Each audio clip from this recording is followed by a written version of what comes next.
Tonight, a pair of 16-year-old boys arrested over the sickening attacks on Beach Road cyclists. The regional hospital accused of filling beds with fake patients for a visit from the health minister. The thug who bashed former North Melbourne captain Jack Zeeble escapes with a fine. A summer blast on the way, temperatures tipped to nudge 40 degrees on the weekend. Melbourne lagging behind as property prices hit record highs across the rest of the country. And the biggest ever Powerball prize up for grabs, the astronomical odds you'll need to snare the lot. This is Melbourne's 9 News with Alicia Loxley and Tom Steinfort. Good evening. 2 16-year-old boys have been arrested over the sickening hit runs on Beach Road cyclists. One of the crashes posted to social media. One teenager fronted court today, his lawyer revealing it's his first time in custody. And a warning, Stephanie Anderson's report contains confronting video. It's evidence of a sickening attack uploaded to social media, and now police allege it's the work of teenagers. When I first saw this vision, it was shocking and I was beside myself. 2 boys were arrested last night in Noble Park following what 9 News understands to be a lengthy standoff as police negotiated with one standing on a roof. The 16-year-olds are now in custody, one under police guard in hospital, the other slapped with 14 charges, accused of driving a stolen vehicle into 2 cyclists on Beach Road last week, then driving off. Father of 3, Glenn Gibson, and a 72-year-old Bentley Eastman were seriously injured. It was so confronting that the next day or so around Beach Road specifically, it was very quiet.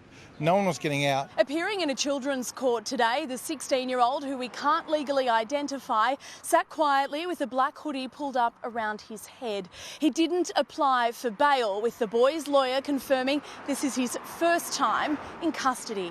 He'll front court again next week while the police hunt continues for others involved. Stephanie Anderson, 9 News. A hospital in Victoria's southwest has been told to expect serious consequences if it's found guilty of filling beds with fake patients. It's been accused of enlisting staff and their families to pose as patients during a visit from the health minister. State political reporter Mark Santomartino. In August last year, Colac Area Health hosted Marianne Thomas. The health minister posed for photos with the hospital's chair, its CEO and senior nurses in front of beds allegedly filled with fake patients. If these allegations prove to be true, this is a very significant breach of trust. As many as 10 patients were actually hospital staff or their relatives, according to a whistleblower who raised the alarm. The Colac Herald, which broke the story, reports that one arrived via ambulance. Ambulance Victoria has confirmed it's investigating, as is Victoria's Department of Health. This alleged behaviour is completely inappropriate and, if found to be true, there will be serious consequences. The Ombudsman and IBAC have said there's nothing to see here. Right now, the only option for the board chair of Colac Area Health, Tim Green, and for the current CEO, Fiona Brew, is to stand down. We need to have integrity in our local health service. Colac Area Health repeatedly refused our requests for an interview today. CEO Fiona Brew is supposed to start as CEO of Portland Hospital on Monday, but Victoria's health minister has stopped short of saying that's a job she should lose. We need to let the investigation take its course before I take those actions. If you want health care, don't ask for a hospital bed, ask for a selfie with Marianne Thomas. Marianne Thomas categorically denies her office had anything to do with the hospital's alleged actions. Absolutely, this has nothing whatsoever to do with my office, and if anyone is suggesting that, then I would take great offence. Mark Santomartino, 9 News. A thug who assaulted former North Melbourne footballer Jack Zeeble will not go to jail. Eliza Rugg has the details for us. Eliza, what is his punishment?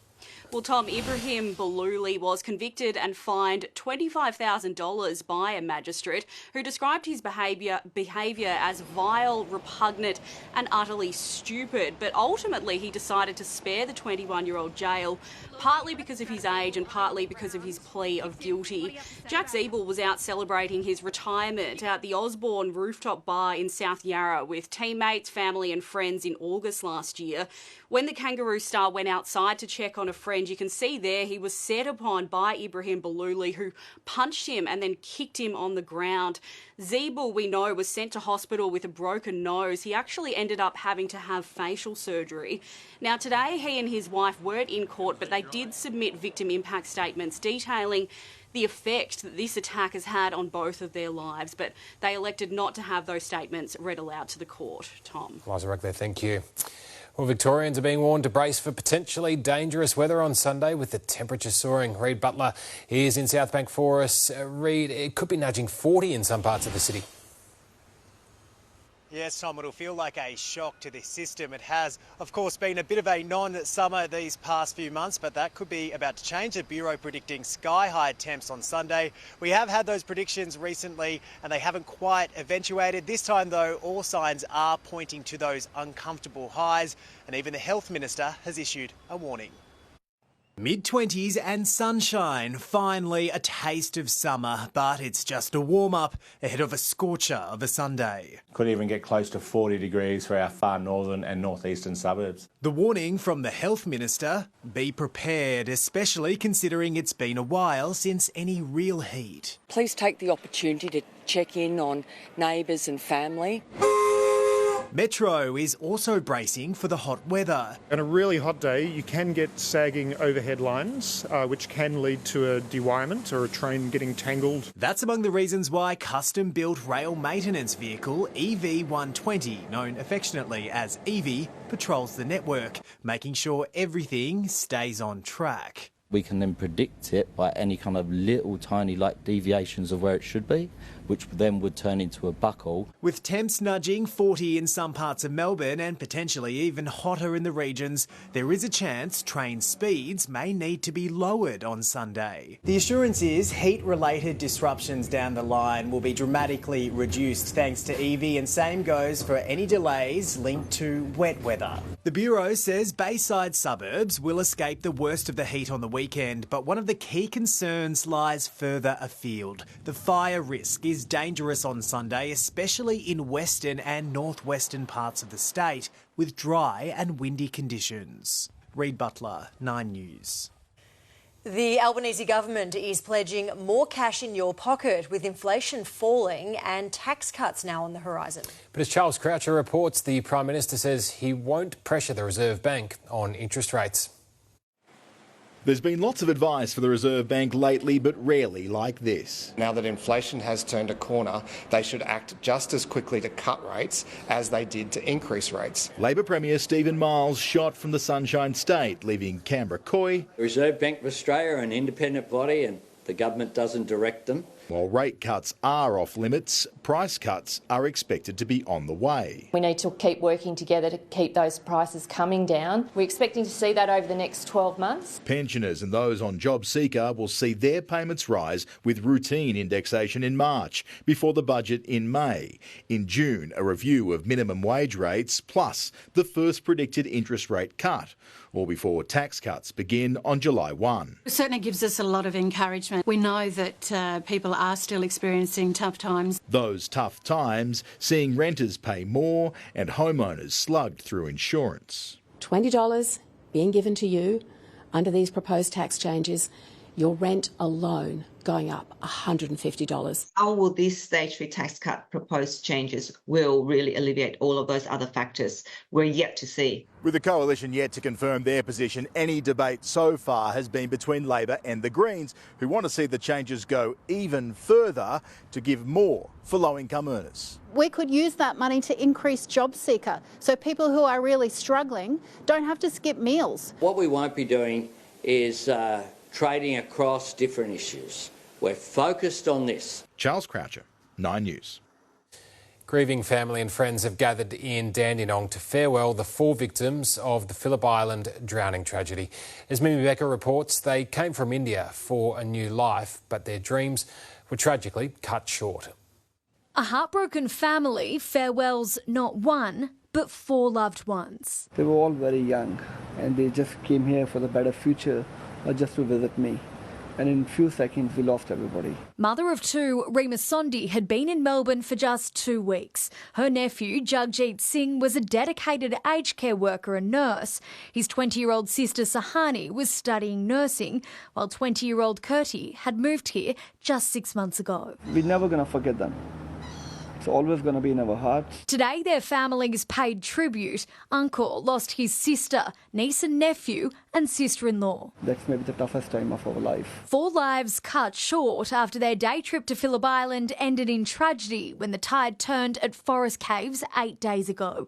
Reema's husband had been by her side, but managed to get back to safety. The water was up to the knee height, and when there's a big wave came in, and he saw that wave on top of his head. And they were all holding hands, but that when the wave came back, took all with them. After that, we never saw them. Today, a final farewell. Loved ones had flown from India, while colleagues in the community came to grieve. So it's true that grief is the price we pay for our love towards someone. The family is now channeling that grief into change, adamant that more needs to be done to add better signage and warn others of the dangerous beach. We just want government to take enough actions that it won't happen to anyone else. Mimi Becker, 9 News. 2 men have been charged over the fire at Caulfield's Burger Tree outlet, and one of them is accused of torching a Bendigo tobacco store on Monday. The owner of the Caulfield shop claimed he was targeted last November because of his views on the Israel-Palestine war, but police say it wasn't a hate crime. Facebook chief Mark Zuckerberg has delivered an extraordinary apology directly to the families hurt by cyberbullying. US Congress has told social media giants you have blood on your hands in a fiery hearing about online safety. Alison Petrowski reports from Washington.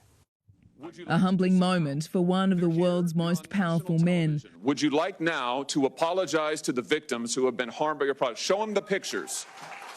Forced to apologise to the parents of social media's youngest victims. I'm sorry for everything that you're all no one should have to go through the things that your families have suffered. Mark Zuckerberg and the bosses of the world's biggest tech firms pushed by the US Senate to do more to protect children from predators. The hearing highlighted Instagram's lack of safeguards to prevent people searching for child sexual abuse material. Mr. Zuckerberg, what the hell were you thinking? As well as fears of a mental health crisis due to social media, with anxiety and depression spiralling amongst children and teens. Scientific work has not shown a causal link between using social media and young people having worse mental health outcomes. One of the photos in the crowd was of Adelaide schoolgirl Carly Ryan, killed by an online predator in 2007. Her mother Sonia travelled to Washington to take a stand. It was extremely emotional for me, today particularly on her birthday. She should be here. Zuckerberg, one of the few to show up voluntarily, others had to be subpoenaed. It prompted a rare show of unity between Republicans and Democrats. We know these kids are dying. You have blood on your hands. Despite both parties sharing their deep criticism of the social media networks today, US Congress is yet to pass meaningful legislation to regulate them and protect their youngest users. Doing so might change the internet as we know it. In Washington, D.C., Alison Petrowski, 9 News. National house prices have hit a record high, and with interest rate cuts predicted this year, there could be a fresh wave of growth. But as finance editor Chris Kohler reports, Melbourne stands out for all the wrong reasons. Australian home prices have now risen for 12 months in a row. Stunning when you think that interest rates have risen so much in that time. Over the last year, the median price in Brisbane and Perth soared by nearly $100,000 in 1 year. And Adelaide rose by $68,000. All three of those cities are now at record highs. Sydney's growth has slowed dramatically, but it's still up $115,000 over the year. Is simply this imbalance between supply and demand that naturally is going to be placing upwards pressure on prices, despite the fact that there are clear affordability pressures and cost of living pressures across the household sector. Melbourne stands out though. Prices are up $30,000 over the year here, but they're now dropping. Once the golden child of the national property market, Melbourne's listing numbers are above their average and demand indicators are below their average. As a result, though, affordability here is improving. In fact, homes in Brisbane are now more expensive than in Melbourne. Well, fresh from taking out Australian cricket's highest honour, a confident Mitch Marsh believes his resurgence can continue for years to come. The 32-year-old won his first Allan Border medal last night before winning over even more fans with an emotional speech. Joshua Daw reports. His phone's still running hot after a message which is ringing across the nation. I've had a few people come up and ask for photos this morning, saying that they're a bit fat too. Mitch Marsh, now an Allan Border medalist, a fairy tale end to his remarkable resurgence for Australia. And with the captain and coach who backed him all the way in the room last night, Marsh's gratitude came pouring out. You believed in me, and I don't really know. I can't thank you enough for just believing in me. And I'm a bit fat at times and I love a beer, but one of the things Ronnie said to me is that we can't win the World Cup without you, as I'd just been left out of the team. And it wasn't, at the time I was like, oh yeah, whatever, but it's those little comments that build up over a period of time where I guess you start believing that. He'd go on to win that World Cup, one of many accomplishments in the last 12 months, which have earned the 32-year-old love from fans he once believed hated him. You take it all in, and you certainly appreciate all of it. It's been an incredible 6 months, and you certainly want more of that. But Dad Jeff continues to keep Mitch humble. I called him, he was in a pool comp at the pub, so he had to call me back, actually. A two-time Belinda Clark medalist at only 26, Ash Gardner is embracing her tag as the new face of Australia's women's team. It's exciting to see where this group can get to, and certainly if there's any leadership opportunities that I get to come upon, that would be great. Joshua Daw, 9 News. A couple of great winners there, weren't they? No one more likeable than Mitch Marsh, I reckon, Tony. Absolutely. He's a champ, isn't he? Loves a beer and a little bit fat. Anyway, thanks, Alicia. Australian soccer is in panic mode tonight. The apparent victim of a hack.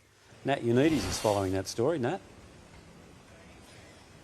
Tony, the personal information of some players, including passports and contracts, was released to the public today. Football Australia now scrambling to investigate. I'll have the details on that later in the bulletin. Thanks, Nat. Also coming up tonight, the AFL's most experienced umpire proposes a radical change.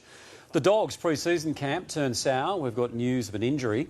As a young Vic prepares for a big audition at the MCG, there is another setback for Will, and Ben's comeback is stopped in its tracks. Also, guys, Chief Footy reporter Tom Morris, let me get this right, with news of a contract conundrum at the Cats. Excellent. Important, got that right. Well done, Tony. Well, when 9 News Melbourne returns, a firebug on the loose in the southeast, a playground and a clubhouse torched. A warning that better pay for gig workers could deliver huge price hikes. Half the population to have a ticket in tonight's record-breaking Powerball. And Livinia speaks to Tim Minchin ahead of the premiere of Groundhog Day.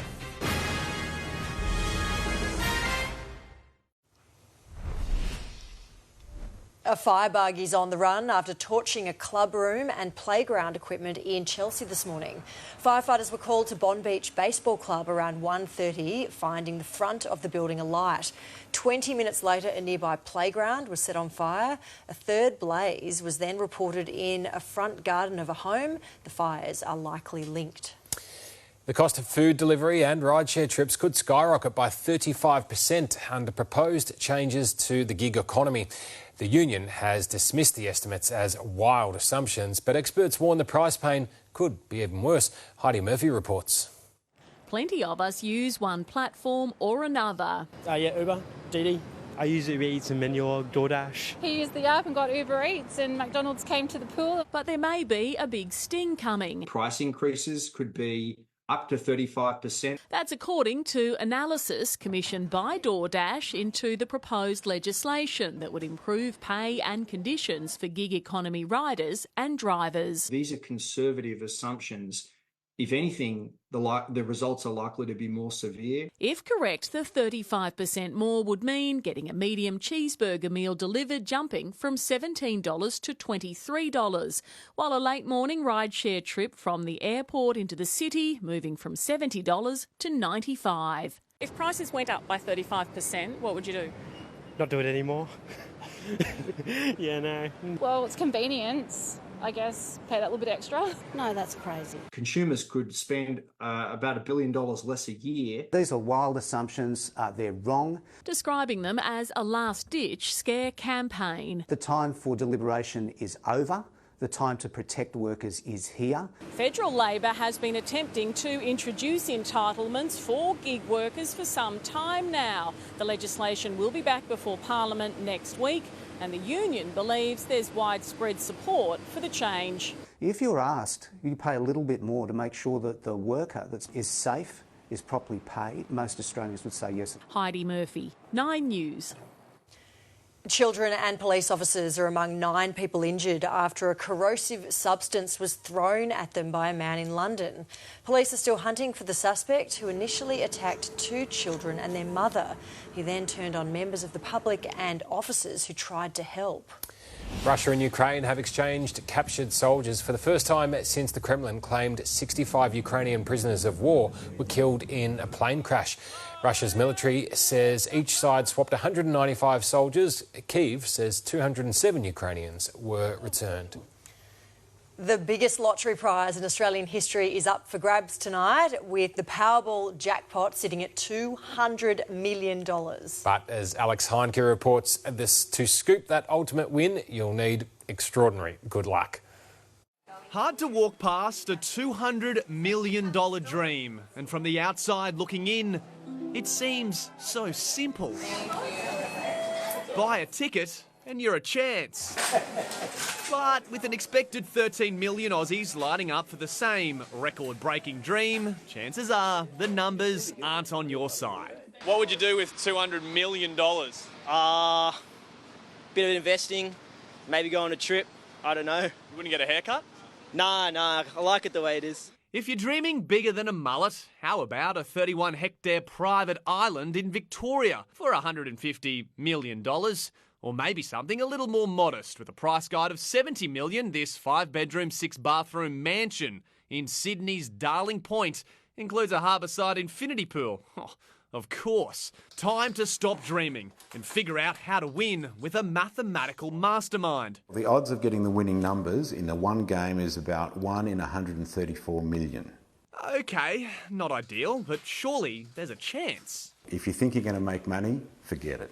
Dr. Stewart says you're as likely as winning tonight's jackpot as you are finding me if I was a marble amongst 8 cement trucks full of marbles that had been dumped on a highway. If there's a single winning marble in somewhere in those 8 cement trucks and you randomly pick one out of them, that's the same chance. Next. Hey mate, just one ticket for the lotto tonight, if that's all right. Well, a slim chance is good enough for me. Sorry, that declined, mate. Declined? Yeah. Oh. Alex Heinke, 9 News. I was going to say good luck, but he hasn't got a ticket now, so... I'm finding the marble tonight. Well, good luck to you, Tom. Lavinia is on the red carpet at the Princess Theatre for tonight's opening of Groundhog Day, the musical. And, Lavinia, you've spoken to the show's creator. I have, Alicia. Tim Minchin has written the music and lyrics for the adaptation of the beloved Bill Murray film. He's the man of the hour, and I was lucky enough to have a quick chat with him a short time ago. Tim Minchin, Groundhog Day, the musical, has already had a record-breaking run in London, but it must be nice to be in one of your hometowns and showing off your work. It's pretty great. I lived in Melbourne when I first left West Australia, and I was just starting out and playing in cover bands and playing cabaret, and I kind of struggled here. These are the lean years, and so to come back here with this show, of which I'm very proud, yeah, it feels really good, and especially on an unbelievable Melbourne day. Yes, there's no Groundhog Day weather here in Melbourne, ever. No 6 more weeks of winter. And I guess it's not nerve-wracking for you putting your baby out there because you've already had such an incredible reception. Yeah, I'm confident in this show as a piece of art, you know, like there's lots of different ways to measure success. This show's been very critically acclaimed and stuff, but what matters to me is that audiences are warmed and challenged, and this show makes you think and it makes you laugh. But what I want is for people to walk out of a theatre show feeling like more positive or like going, I'm going to live my life a bit better. And I think this show does that in quite a rare way. And it's not just because of my work. I mean, it takes dozens and dozens of people, half of which are giggling behind us. Is a very exciting night. Yeah, Good luck it's to really you fun. and to all the cast. Thank you so much. And I wish you fine and partly cloudy days for the rest of your life. Oh, fine and partly cloudy. That sounds like, I'll take that. And we've got one of those on the way tomorrow. I'll have the forecast for you later, Alicia. Fine and partly cloudy is pretty good in Melbourne, I think. All right, coming up for you, a truck driver charged over the deadly Rowville pile-up that killed a father of two. Singles giving up on dating apps and searching for love the old-fashioned way. And young players facing 3 weeks on the sidelines in a major concussion crackdown. 9 News, brought to you by Australia's #1 selling vehicle, Ford Ranger.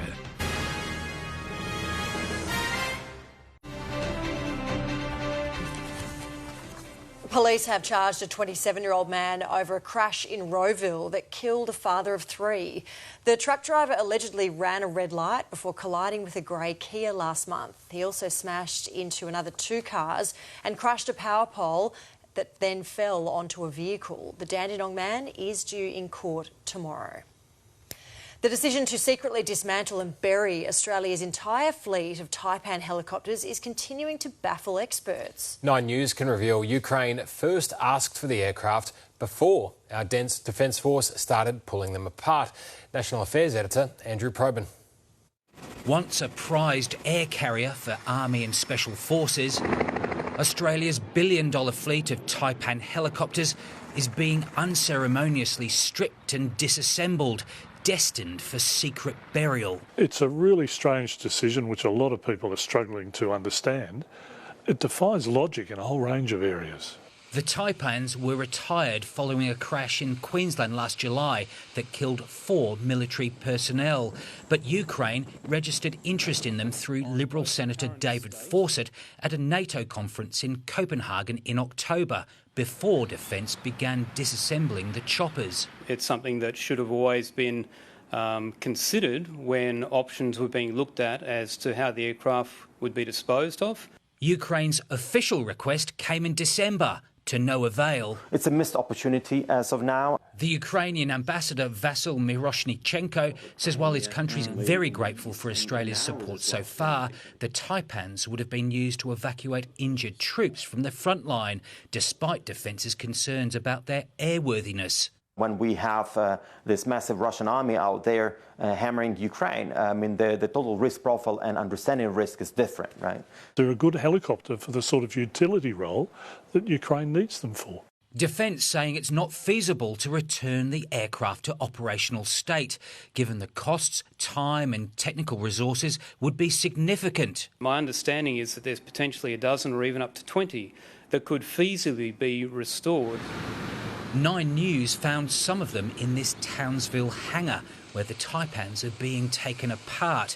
For now, at least, they're headed for a deep pit, in the same way these F-111s were buried in 2011. It's almost 2 years since Russia invaded Ukraine, and there remains hope that Australia might reconsider its destruction of the Taipan helicopters. We should be not worrying about saving face, we should be trying to save lives. Andrew Probyn, 9 News. It looks like finding love in person is becoming trendy again, with dating apps seemingly on the decline. Social researchers say the mobile method had its day during the pandemic, but young people now want to cut back on their screen time. Here's Madeline Spark. Timothy McClatchy is a single 42-year-old who's ditched online dating. I was scrolling, an hour or 2 hours a day, and it's wasted time, really. I've got better things to do. A few years ago, the father of 2 decided to join social groups instead. A crokinole club called the Footscray Flickers and the Rubbish Runners, who clean up the streets. I'm pretty good at picking up rubbish, not that good at picking up chicks. Share price data shows dating apps' heyday could be over. Match Group, which owns Tinder and Hinge, among others, hit its peak in October 2021. It's now fallen 78% from $75 billion to $15 billion. Meanwhile, Bumble was only listed a year ago and has already halved in value. Some reasons for the fall could be the fact that some of these platforms are moving to paid subscriptions. Another one, that young people simply want to start reducing their screen time. Dialing down the social media or having a quick break from it, and they don't want their relationship building to sort of seem transactional like so many other interactions on the mobile can be. On the flip side, Darcy Todd says his speed dating business is booming. Straight out of lockdown, everyone was just looking to get out. So the market was just primed for it. Like, I tried one and it just filled. Madeline Spark, 9 News. The Australian Institute of Sport has released new concussion guidelines for junior and community sport. It recommends anyone playing community sport be sidelined for a minimum of 21 days after a concussion. Players should also wait 2 weeks and be symptom-free before returning to contact training, while light exercise can be resumed after 24 to 48 hours rest. We do understand, however, that this is a big change for some sports, and some sports will need to take their time and think about the implications. It's estimated there are between 100 and 200,000 sport-related concussions in Australia every year, 95% at the grassroots level. Still ahead in the news, police questioning a man suspected of opening fire on people in the city's northwest. Used car U-turn prices in reverse as availability improves. And police come to the rescue of a toddler who really wanted to win a toy.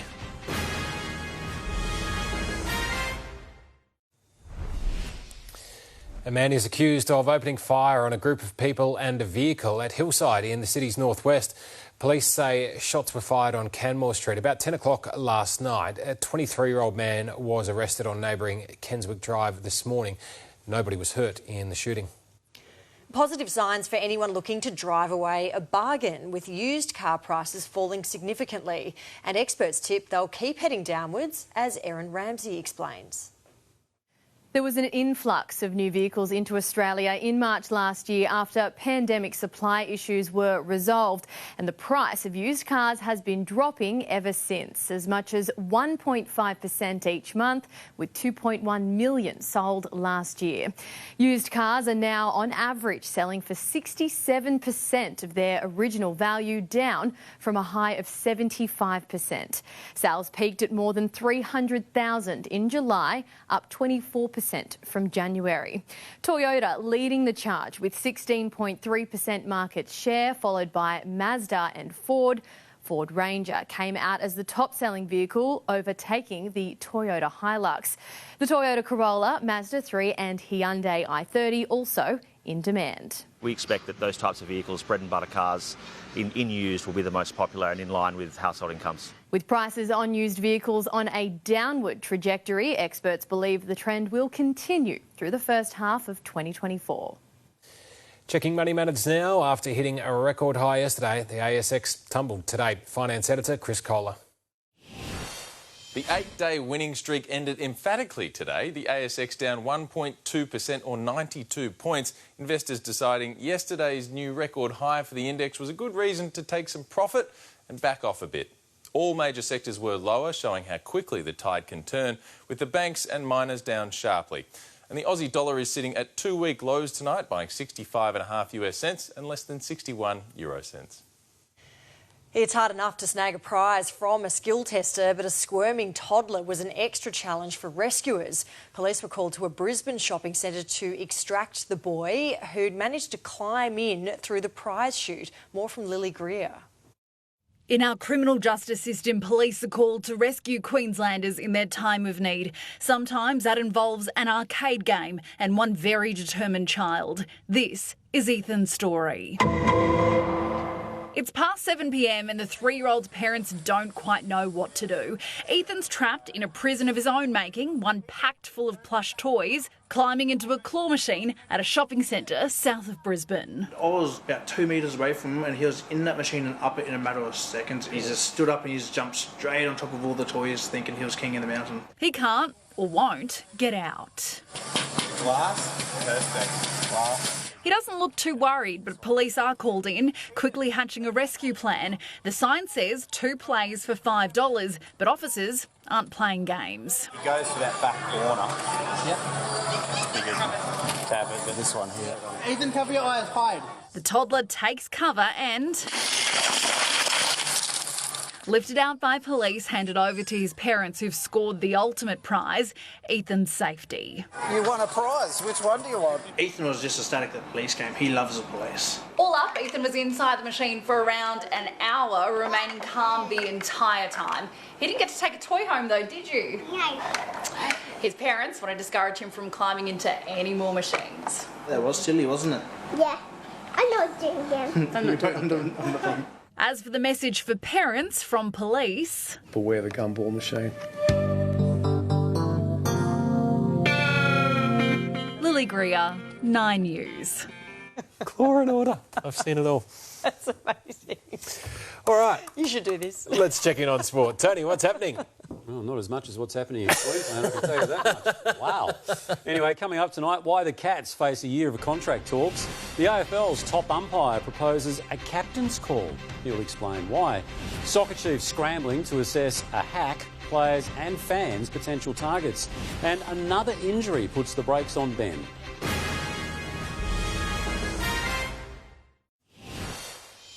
We begin sport tonight with yet another soccer crisis. This time, personal information belonging to some of Australia's biggest players has been leaked. Nat Yanides has been following this story. Nat, it's yet another hack.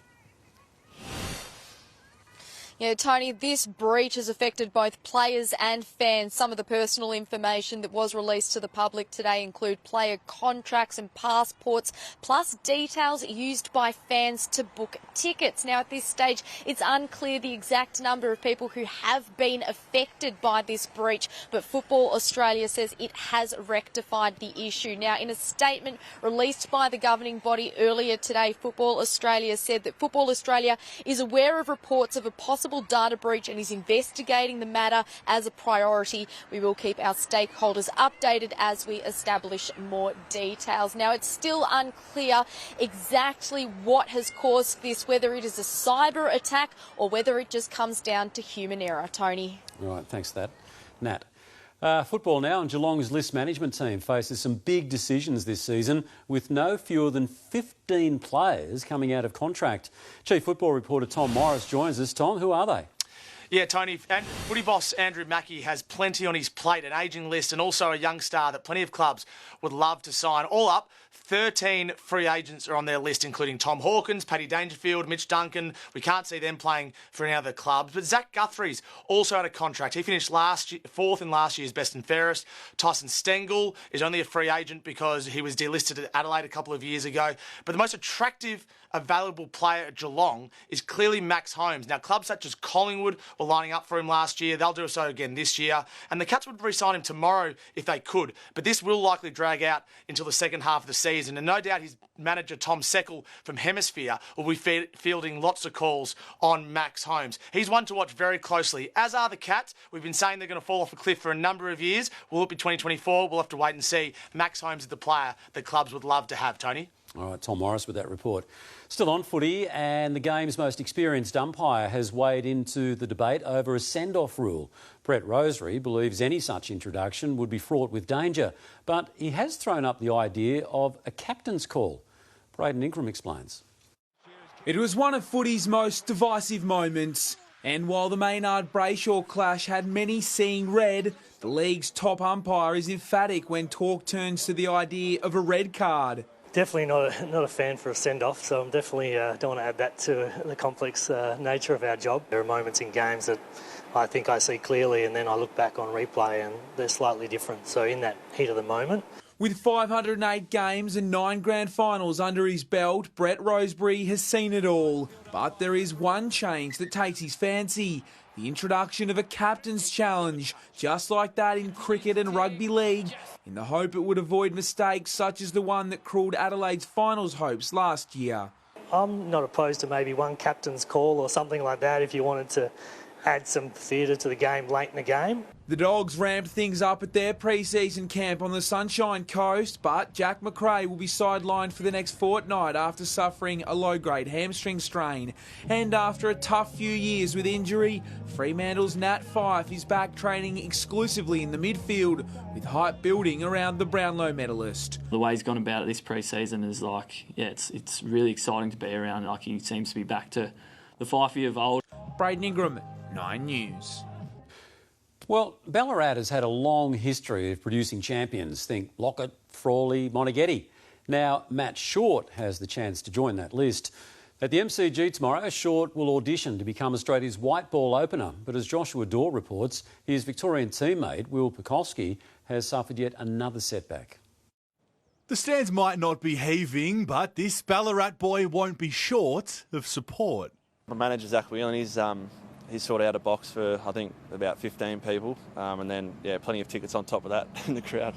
Player of the Big Bash for a second straight year, Matt Short will bat as low as 7 for Australia tomorrow, despite doing his best domestic work as an opener. If that's the only way in, then you just have to take that opportunity and try and do as best you can and sort of wait your turn in a way. Who knows, hopefully some performances in the middle order can maybe open up a spot higher up. Marcus Stoinis among those trying to help make that rise rapid. I spoke to him a little bit just on sort of, that role change, but I think it's still having that same positive mindset once I get out there is, hopefully the field is out and you can play some nice shots and, there's more gaps. Fellow Vicks Jake Fraser-McGurk and Will Sutherland will likely be made to wait for their debut. Instead, it's Brisbane quick Xavier Bartlett who's on the brink of his MCG dream. Just trying to really focus on what I want to try and, how I want to bowl out in the middle and, also try and stay relaxed, which is hard at times with such an exciting opportunity potentially on the horizon. And Will Pukowski won't step onto Junction Oval when Victoria's Shield season resumes on Saturday, suffering delayed concussion symptoms from a hit to the head 10 days ago. I think everyone here at Cricket Victoria is making sure that we're doing the right thing, conservative with our approach. So usually it's probably a 7-day approach for recovery for most people. For Will, we've pushed it out to 12. Joshua Dorr, 9 News. Ben Simmons' comeback is over as quickly as it began. He's pulled out of today's contest for Brooklyn due to a knee injury suffered in his return match. Scans have cleared him of damage, but the Nets say he is a day-to-day prospect until the swelling subsides.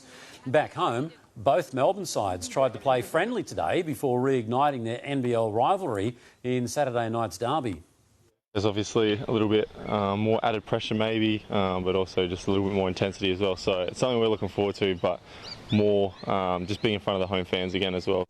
It'll be United's first game at John Cain Arena in more than a month. And that's sport for tonight. Great stuff, Tony. Thank you very much for that. Time now to check back in with Livinia, who is at tonight's opening of Groundhog Day, the musical. Evening to you again, Livinia. Tomorrow is actually Groundhog Day in the US. It is, Alicia, and I'm sure that's no coincidence for the premiere of the musical.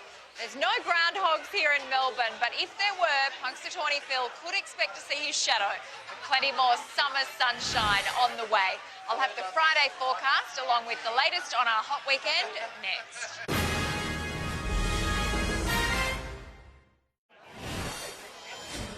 Hello again from the Princess Theatre ahead of tonight's premiere of Groundhog Day, the musical. Of course, the main character is a weather presenter, and Melbourne has turned on an appropriately beautiful evening. After a mild top of 24, it's still sitting on 22. Geelong did even better this afternoon, warming up to 27. Winds were coming in from the southwest, so they picked up some cooler air over the bay.